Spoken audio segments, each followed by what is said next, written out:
ಗುರು ನಾನು Instagram scroll ಮಾಡ್ಕೊಂತ ಹೋಗ್ತಿರ್ಬೇಕಾದ್ರೆ ಒಂದು ವಿಡಿಯೋ ಬಂತು. ನಾನೇನೋ ಬಿಡು ಮಾಮೂಲಿ ಅಂತ ಹಂಗೆ ಸುಮ್ಮನೆ ನೋಡಿದೆ.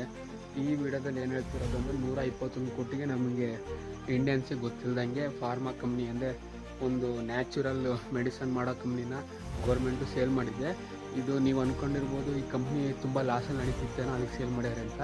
ಇದು ಕೋವಿಡ್ ಅಂತ ಇದು ಮಹಾಮಾರಿ ಬಂದಾಗಲೇ ಪ್ರಾಫಿಟಲ್ಲಿತ್ತು ಮತ್ತು ಇವಾಗಲೂ ಪ್ರಾಫಿಟಲ್ಲಿತ್ತು.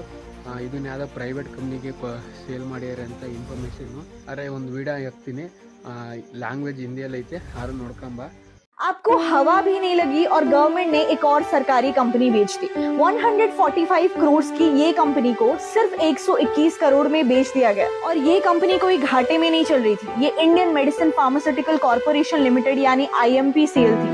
ये एक ऐसी अकेली सरकारी कंपनी है जो आयुर्वेदिक और यूनानी दवाइयां बनाती है। 1978 में उत्तराखंड के अल्मोड़ा में बनाई गई इस कंपनी के पास तकरीबन 1200 तरह के मेडिसिन बनाने का लाइसेंस था। और ये देश भर के रिसर्च सेंटर्स, सरकारी हॉस्पिटल्स, आर्मी हॉस्पिटल्स और सेंट्रल गवर्नमेंट के हेल्थ स्कीम्स तक को दवाइयां देती थी। और सबसे बड़ी बात यह है कि 1983 के बाद ये कंपनी कभी लॉस में ही नहीं गई। ये कंपनी लगातार पैसे कमा रही थी और सरकार को भी पैसे दे रही थी और इस वजह से इसे मिनी रत्न का भी दर्जा दिया गया। लेकिन फिर भी 26 मई को मोदी गवर्नमेंट ने इस कंपनी को दिल्ली की एक private company Skyma pharmaceutical private limited को सिर्फ 121 करोड़ रुपए में बेच दिया। और सिर्फ यही नहीं, इस पूरे मामले के लिए बीजेपी के MP अजय भट्ट ने भी इसका विरोध किया। उन्होंने कई बार केंद्र सरकार और आयुष मंत्रालय को ये चिट्ठियां लिखी कि ये कंपनी सस्ते दामों पर अच्छी दवाइयां बेच रही है और अगर ये कंपनी बिक गई तो यहाँ की लोगों की नौकरियों पर असर पड़ेगा। लेकिन सितंबर 2024 में आयुष मंत्रालय के सेक्रेटरी ने अजय भट्ट को खुद ये चिट्ठी लिखकर बताई